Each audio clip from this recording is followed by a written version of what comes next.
Al-Fatiha,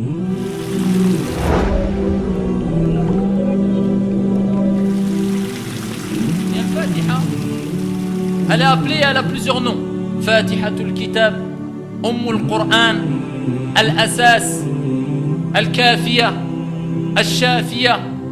Elle a plusieurs noms qui ont été établis dans le Coran et la Sunna et donnés par les salaf et par les savants. Al-Fatiha, c'est A'zam Surah fi Kitabillahi Azza wa Jal. C'est la sourate la plus grande, la plus importante dans tout le livre d'Allah subhanahu wa ta'ala.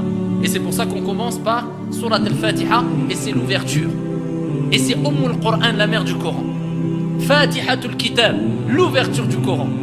Al-Ulama, ils ont dit, Surat Al-Fatiha, elle résume les grands sens et les priorités qui sont essentielles et qu'on retrouve dans tout l'ensemble du Coran. Mais Surat Al-Fatiha, elle est considérée comme celle qui guérit par la permission d'Allah. Et le prophète, il l'a appelée aussi Al-Ruqya. Il a dit c'est une Ruqya. Surat Al-Fatiha. Maintenant, il y a des gens, ils vont venir, et peut-être, et sûrement moi le premier, même si tu récites Surat Al-Qur'an kullu, min Surat Al-Baqarah ila Surat Al-Nas, ala ahad al-ikhwa, yani, ربما il a été touché par un djinn ou un mas ou je ne sais quoi, eh bien ici, tu vas voir aucun effet. Alors que les Sahaba radiyallahu anhum warḍahum, ils venaient poser leurs mains. Alhamdulillah. ربما la plupart ils arrivent à إياك نعبد وإياك نستعين. La personne elle se levait, elle partait, elle avait plus rien. Parce que c'est quoi? Est-ce que c'est les textes qu'on va accuser ou c'est la personne qu'on va accuser?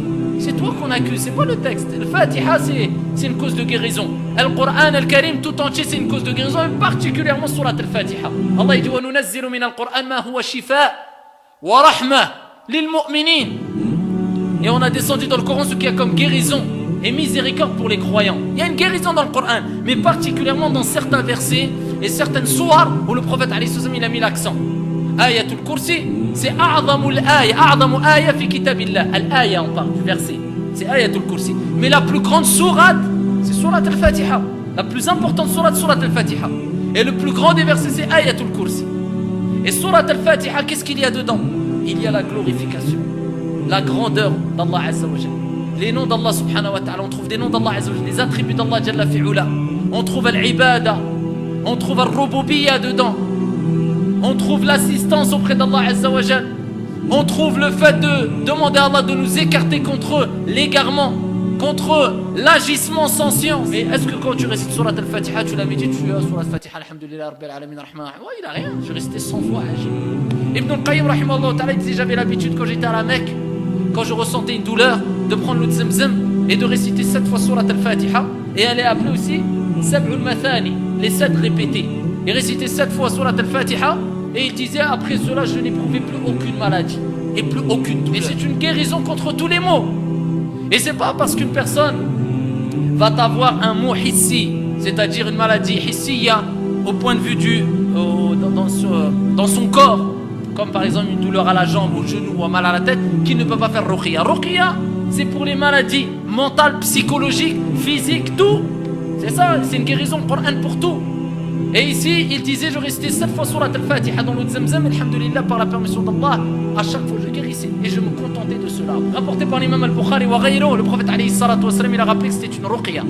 Vous connaissez le texte, quand des compagnons radiyallahu anhum wa ardahum, ils se sont retrouvés auprès d'une tribu arabe et ils ont demandé hospitalité et ils ont refusé. Et donc ensuite, il y a une personne qui faisait partie des personnes les plus âgées dans le clan, dans la tribu des Arabes, qui leur avait refusé l'hospitalité et qui a été mordu piqué par un scorpion. Et donc ici, il a été touché par le venin du scorpion et ils n'arrivaient pas à trouver ici un moyen pour le guérir et le soigner. Donc qu'est-ce qu'ils ont fait? Ils ont fait appel aux compagnons radiyallahu anhum wa ardahum. Et ils ont demandé, est-ce qu'il y avait quelqu'un qui pouvait ici essayer de le guérir? Et ils ont dit, vous avez refusé notre hospitalité, vous voulez maintenant qu'on vous aide. Et ils ont dit, en échange, eh bien, on désire une chose, si il guérit. Ils ont dit quoi? Ils ont dit, on veut des moutons. Je sais plus, c'était peut-être une trentaine de moutons, je crois une trentaine, si mes souvenirs sont bons, à la kulli hal des moutons. Et donc ils ont accepté de prendre cela, et ils ont demandé hospitalité, d'accord? Et donc ici ils ont demandé hospitalité et ils leur ont donné Ils leur ont donné hospitalité, mais en échange qu'ils puissent guérir la personne. Et donc une personne d'entre eux s'est rapprochée de la personne malade et il a récité Surat al-Fatiha. Et il a rapporté que quand il récitait Surat al-Fatiha, la personne, c'est comme si elle se comment on va dire ça, comme si elle se réveillait. Elle sortait d'un état bizarre, malade, comme si elle se réveillait. Elle bougeait un peu comme ça, elle se réveillait. Et à peine il a terminé Surat al-Fatiha, c'est comme s'il ne lui avait plus rien arrivé. Il n'avait rien du tout. Et il était piqué par un scorpion. C'est pas comme quelqu'un qui est piqué par un scorpion, c'est du venin. Eh bien, le temps de 5, 10, 20 secondes, eh bien la personne elle a guéri par la permission d'Allah. Ensuite ils lui ont donné comme récompense des moutons. Et ensuite ils ont demandé au prophète est-ce que vous pouvez prendre ces moutons. Et le prophète il a dit qui vous a informé que c'était une guérison sur la al-Fatiha. Et le prophète il a dit vous en prenez et vous laissez une part ici, donc pour le prophète qui allait servir à la communauté. Donc c'est une guérison, mais pour celui qui va la réciter avec concentration. D'accord? C'est-à-dire qu'il va comprendre le sens de l'Basmala.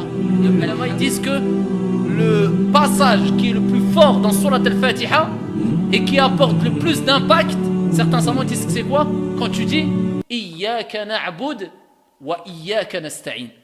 Alors que l'isti'ana min al-ibada, l'isti'ana, chercher assistance auprès d'Allah Azza wa Jalla, c'est une ibada. Donc pourquoi Allah dit Iyyaka na'bud wa iyyaka nasta'in? Pour montrer l'importance de chercher secours auprès d'Allah, bien que ça fait partie de l'ibada. Pour insister dans le fait que tu dois chercher assistance auprès d'Allah, pas auprès des médecins ou des gens. Ça vient en second plan et c'est que sabab, c'est que des causes. Mais tu dois, avant tout, en début, au milieu et à la fin, chercher assistance auprès d'Allah Azza wa Jalla. Tout le temps. C'est ça ta priorité. Et réagir en te disant, ce n'est que des causes. Tout cela, c'est que des causes. Mais la plupart des gens, c'est quoi? Ils misent tout sur les médecins et disent, voilà, alhamdulillah, Rabbil alamin yashfi, Inch'Allah.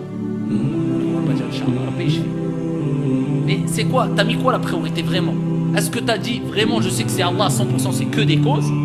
Ou est-ce que vraiment non, tu comptes à 90% sur les médecins et 10% sur Allah? Et la principale cause de guérison c'est ta niya, c'est ça.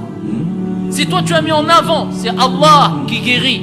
Allahumma anta shafi. Pourquoi on dit ça? Allahumma c'est toi qui guéris. La shifa'a illa shifa'uk. Shifa'an la yughadiru saqama. Ya Allah c'est toi qui guéris. Il n'y a aucune guérison si ce n'est ta guérison. Regardez les invocations comment ils sont fortes. C'est pas simplement Allah et je fais mais le médecin il a dit cherche, fais les causes, cours.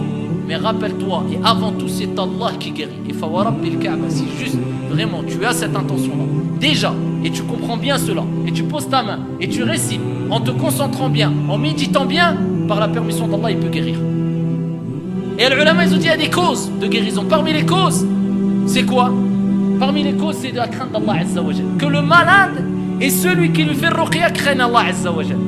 C'est parmi les plus grandes des causes aussi. La preuve de cela, Allah Azza wa Jalla dit وَمَنْ يَتَّقِ اللَّهِ يَجْعَلْ لَهُ مَخْرَجًا وَيَرْزُقْهُ مِنْ حَيْثُ لَا يَحْتَسِبُ.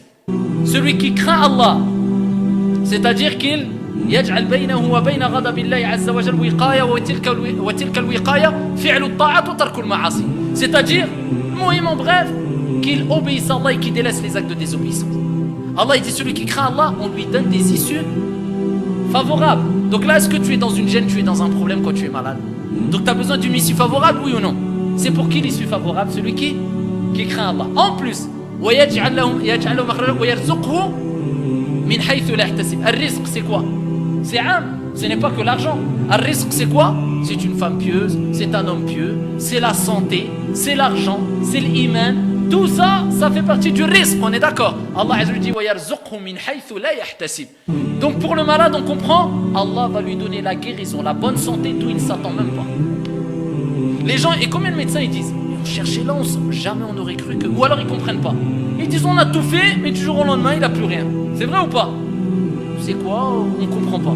وَمَنْ يَتَّقِ اللَّهِ يَجْعَلْ لَهُ مَخْرَجًا وَيَرْزُقْهُ مِنْ حَيْثُ لَا يَحْتَسِبُ.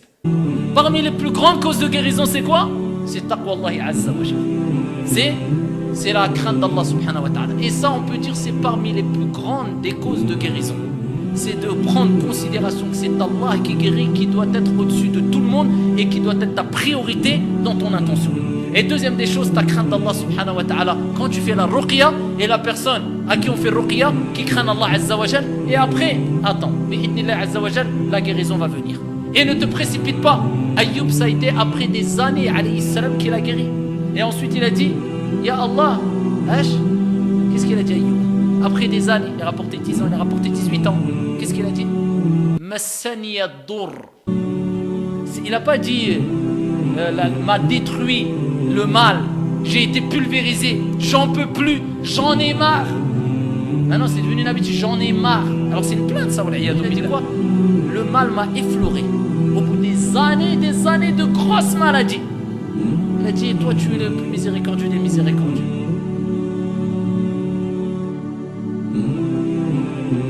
Il ne s'est même pas plaint. Il n'a même pas dit, Allah guéris-moi. Le mal m'a effleuré. C'est toi le miséricordieux. Allah l'a guéri.